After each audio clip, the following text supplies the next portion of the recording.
Très cher bien-aimé, que la paix du Seigneur soit avec vous.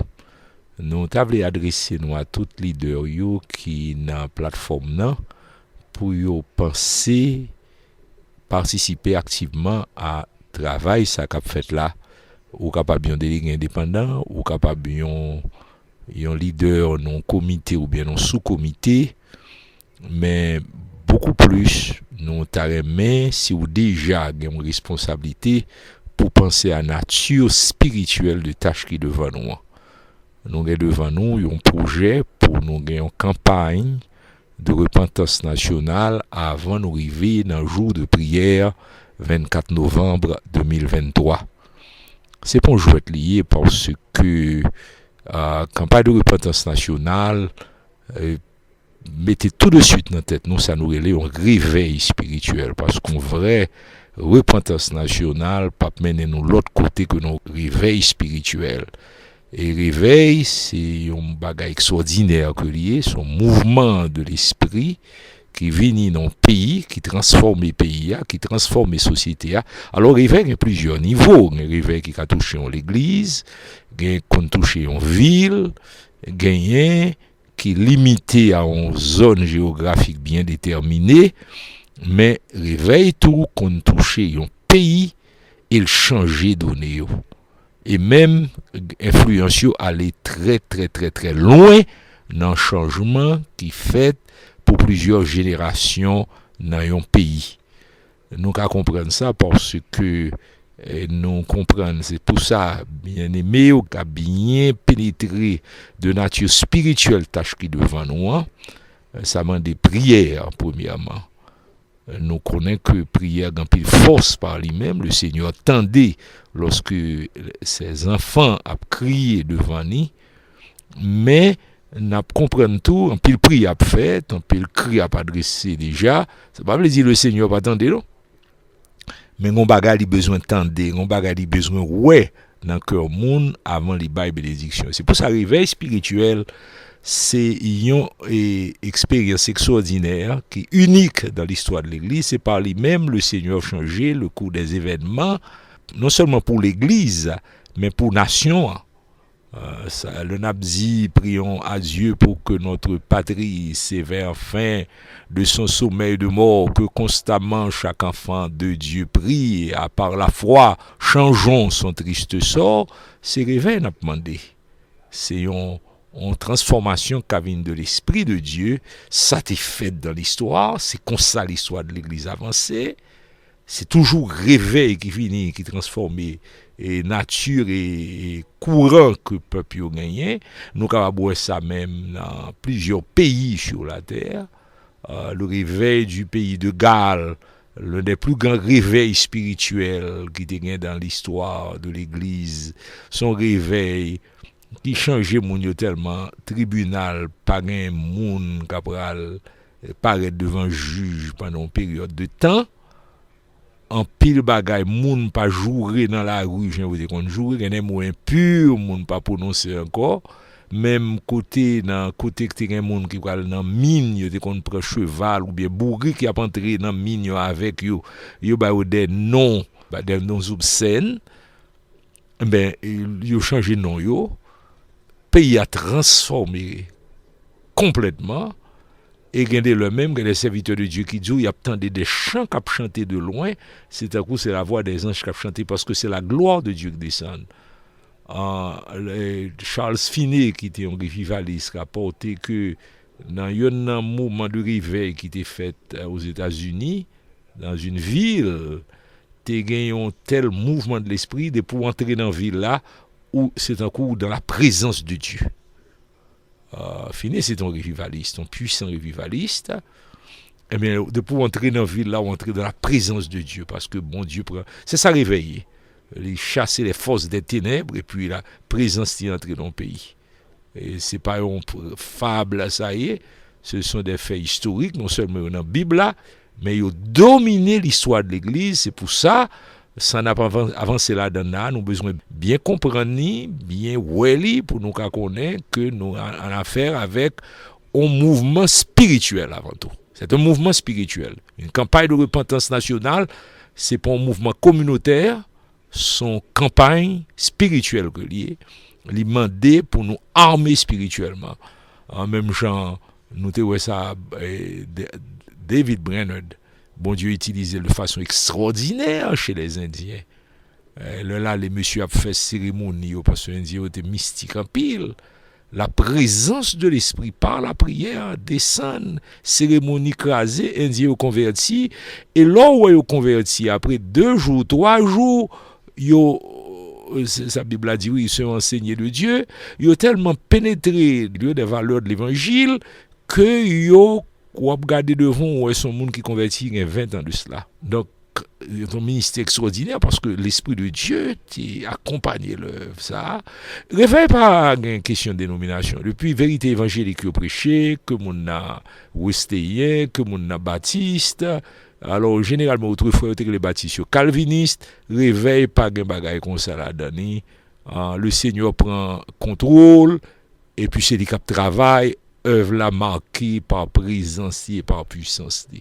Donc, c'est ça nous avons ouais pour Haïti, là, nous entrons dans une campagne de repentance nationale. Et puis, ça va nous, tout l'histoire de l'Église, montrer nous l'importance de la prière. Et que les prière sont bagage extraordinaire.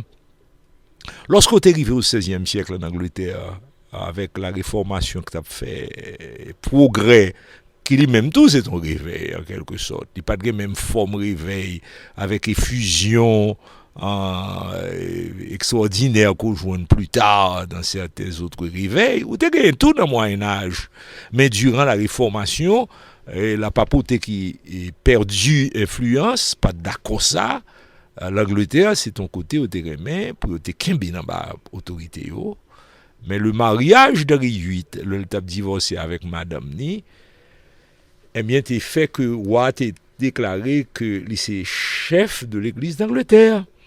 Mais l'ol fait ça, vient un problème qui vient passer, l'ol fait ça, les chefs de l'église d'Angleterre, ils viennent avec bagaille parle un peu. Et c'est un monde qui a gagné une formation théologique quand même, oui. Mais on connaît, mais c'est un homme sensuel, n'ayant pas l'esprit, qui était vraiment livré au plaisir, la chair, et puis qui était violent. Voilà l'image de l'homme sensuel n'ayant pas l'esprit, Jean l'Écriture dit, c'était Henri VIII. L'homme mourit, Édouard VI, petit était remplacé. Édouard VI, c'est un monde qui était craint bon Dieu. John Knox, le serviteur de Dieu, qui était en Écosse, était content pour ouais, l'avènement d'Henri VI dans le pouvoir là. C'est un monde qui était craint le Seigneur. Le haut porté les armes du royaume devant Édouard VI. Les dios, eh bien, gon bagay qui manquait, ils disent mais non, c'est comme ça a toujours fait pour les rois. Tout bagay là dit non, gon bagay qui manquait, la Bible manquait, besoin. Venez avec une Bible parce que on roi pas qu'à régner bien sans pas gain parole ça de nan meni. Donc c'est comme ça Édouard VI John Knox exprime des désirs pour que il était retiré pompe qui était dans l'église anglicane qui était joint dans l'église de Rome. Mais ça n'a pas de fait vraiment, mais malheureusement, Édouard VI vient de mourir jeune. Il était remplacé par Marie Tudor. Marie Tudor, connue dans l'histoire comme Marie la sanglante. Marie Tudor commençait à tuer les gens qui ne sont pas d'accord avec lui pour cause de religion. Il commençait à massacrer les gens. C'est quitter l'Angleterre, mon a monté sur le l'échafaud. Les témoignages qui sortis de pasteurs, les témoins de la foi qui mourit sous Reine Marie Tudor, ils voulaient au vif. Et là, moun sa mouri, ils dit pour trahir foi yo. Mais c'est pas que l'église doit exposer avec lui. Un ministre de l'évangile doit exposer à bagay ça yo pour conviction moun yo, désir yo pour servir le Seigneur. Si j'étais gagné pendant y a metté du feu avant yo mettait du feu à sous lui yo ballon papier pour le signer yo ballon papier pour le signer pour dire ou pas bouler ou pas mourir comme ça dans du feu mais trahir froid ou mais mon cher cet homme il refusait trahir froid lui il refusait au contraire il dit mettez du feu à vite pour le cas mourir mettez du feu c'est pas que du feu a que plaisir là dedans son douleur immense il n'a comprendre bagay qu'on pas même supporter mais sa foi profonde, te fait le font choix. Jean la Bible dit de Moïse, aimant mieux être maltraité avec le peuple de Dieu que d'avoir pour un temps les jouissances passagères du péché. Alors c'était le choix de ces hommes qui mourraient sous le règne de Marie la sanglante. Mais il y avait un homme de prière en Écosse, John Knox. John Knox, c'est lui-même qui t'a dit un homme avec Dieu, c'est la majorité. Eh bien, John Knox t'a prié. Et selon le témoignage de Finney, Marie la sanglante, Marie Tudor, te connaît. John Knox t'a prié, il t'a peur. Et prière et John Knox, ça criait. John Knox a demandé le Seigneur pour délivrer l'Angleterre. Et un jour, sans pas qu'on ait pas de nouvelles, pas de radio. Voilà l'importance de la prière, l'importance de monde qui a contact avec le sanctuaire céleste, qui a contact avec le trône de Dieu. Nous avons besoin de leaders qui ont une vision, ça, qui ont, n'est-ce pas, cette capacité pour mettre à genoux. Jean, prophète, l'a dit, la parole de l'homme qui se prosterne et dont les yeux s'ouvrent. Nous avons besoin combattants ça yo, nous besoin guerriers ça yo, c'est guerriers de la prière qui bataille devant le Seigneur, qui combattent pour une nation, pour le tourner vers le Seigneur. Eh bien, John Knox t'es prié, il a conviction que le Seigneur délivre l'Angleterre. Ça que t'es passé. Marie la sanglante, t'es comprenez enceinte, c'est pas une grossesse, une vraie grossesse, vraiment, c'est ton tumeur. Et bien, il mourit. John Knox t'a prié, pas contre ça, non? Il a prié pour l'Angleterre délivrée, pas contre ça, mais par l'esprit, il a connaît l'Angleterre délivrée, et puis quelques jours, nouvelle la vient joindre, Marie Tudor mourit, et plus tard, Elisabeth Ier t'a monter pour régner sur l'Angleterre. Bagaille était toujours un problème, mais c'était moins grave. En plus, les chrétiens ont retourné. Il était capable de continuer avec la foi, bien que lui-même tout était persécuté en pile monde, mais c'était une autre bagaille, c'était une autre atmosphère. Alors c'est pour vous dire que l'histoire de l'Église dominée par la prière, dominée par le réveil du pays de Galles, qui était le plus grand réveil là, Evan Roberts, que le Seigneur t'a utilisé, t'es passé des années à prier, t'es une passion pour le réveil. Donc nous croyons que l'Église doit retourner à ses valeurs. C'est pour ça que l'Écriture dit, revenez à celui dont on s'est profondément détourné. Nous allons loin, nous quitter bon l'évangile là, nous quitter l'évangile de la vie et de puissance. Et comme nous disons ça, par indifférence du tout au niveau des dénominations, depuis la vérité évangélique qui est prêchée, réveil possible. Quelle que soit la dénomination.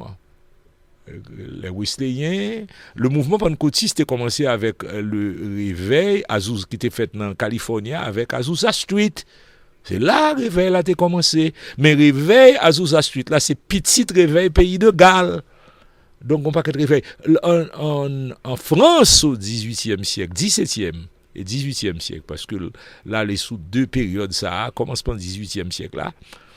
Lorsque Louis XIV était empêché chrétien pratiquer la foi évangélique, les persécutions de Louis XIV étaient étendues sur l'Église avec force, eh bien, le Seigneur était venu au réveil. C'est ça qui préservait l'Église là. Malheureusement, les chrétiens qui viennent après, particulièrement pasteur Antoine Cour, qui était présidé à la restauration du système synodal, pas de bien comprendre le réveil. Là, il était, secte fait, comme si c'est seule expression du réveil. Et puis, bagaille ça, il vient à combattre et bon côté et mauvais côté. Alors là, c'est un problème. Ça vient causer la mort spirituelle entrée en France. Mort spirituelle, ça, après aller venir en bagaille grave, il n'a pas commencé tout de suite. Non, Antoine Courte fait de bonnes choses. Il fait de bonnes choses. Il forme le séminaire de Lausanne pour former les pasteurs. Mais également, aspect spirituel, la vie de manquer. Parce que l'évangile, là, c'est pour exercice intellectuel que lié. La foi, pas vivre avec intellectuel seulement. Et la lettre tue, mais l'esprit vivifie. Il faut comprendre lettre là, il faut comprendre parole là. Mais il y a la vie de l'esprit qui est derrière la parole. Si vous n'avez pas la vie de l'esprit, vous perdez là, vous perdez grâce là. Et c'était danger ça, de sorte que plus tard, Antoine Coutet mourit lorsque la Révolution française a été faite en France. Alors, les chrétiens évangéliques, la Révolution française était embrassée à la fois le protestantisme. Parce qu'on était campé avec monde qui t'a souffri. Et en pile protestant, tout est embrassé la Révolution française là. Mais c'est ton danger le vignier. Puis tu as été dans l'opposition. C'est ton danger le vignier. Lorsque le culte de la raison finit, puisque vous entrez dans un parti politique, vous entrez dans une bataille politique là, vous lancez, vous la donne. Eh bien, lorsque, et ces problèmes ça, l'Église doit toujours éviter, on ne peut pas suivre le monde, ou son corps à part, ou c'est même c'est on peut éviter le monde, mon pigoal tomber dans un piège pour aller suivre. C'est yok pour venir, c'est pas où pour aller. Donc c'était danger à ça. Et puis lorsque Fouché était venu avec question le culte de la raison, de la déesse raison, en pile pasteur qui était dans la Révolution française là, sacrifié et à le suivre et culte là tout et à le suivre, il a perdu l'évangile là. Robespierre était venu avec ça, n'est-ce pas, le culte de l'être suprême, parce que le dit nation, il y a quand même un respect pour une force invisible, une puissance, le grand architecte de l'univers, ou bien quel que soit Jean Tacaré là, eh bien, c'est pour établir le culte de l'être suprême. Pasteur qui était déjà embrassé révolution, ils ont entré dans le culte de l'être suprême, tout, ils ont perdu l'évangile là. Ensuite, l'autre danger encore que vient gagner, lorsque Robespierre a demandé pour fermer l'église, on n'a pas de position pour dire non. Il n'a pas dit non, non. Il n'a pas dit non, il est d'accord. Le d'accord, qui s'acrivait d'après vous. Il a fermé l'église. Mais le Robespierre vient demander pour l'église ouvrir encore. Un peu le pasteur pas retourner à l'église, il aurait été dans et a servi révolution. En pile l'église fermée, c'était le commencement de décadence spirituelle de la France. Ça fait un pays qui a 20% de protestants. Mais on dit 20%, c'était capable de 30-40%, oui. Parce que c'était en pile. Vous avez des églises de Charenton au XVIIe siècle. C'est l'église qui a 2 services par jour. Des milliers de monde dans l'église là. Et dans dimanche, là aussi dimanche, là, la semaine, c'est entrée sortie qu'a fait dans l'église, dans le temple de Charenton, Louis XIV pral féminin, mais voilà que l'arrivée de la Révolution française, qui tes amis, pour ainsi dire, du mouvement évangélique, en quelque sorte, eh bien, au cap dit bagal a tombé. Alors l'autre évangélique là, bagal a vient diviser qu'on y a. Les protestants et les évangéliques viennent 2 groupes différents et actuellement c'est comme ça lié en France parce que le protestantisme officiel là avec orientation salvine prend les viennent pour une ligne qui pas vraiment hérité dans le mouvement évangélique là Jean-Paul Daillé. Alors nous dit bagay ça yo, on a fait considération historique ça pour comprendre la nature de l'église, la nature du mouvement qu'on a lancé pour Haïti. Là nous entrer dans la campagne de repentance nationale, son campagne qui m'a des réveil, qui m'a des retour à l'Éternel. Nous espérer ça va aider nous comprendre qui j'ai nous besoin prier et qui j'ai nous besoin chercher le Seigneur. Que Dieu vous bénisse abondamment.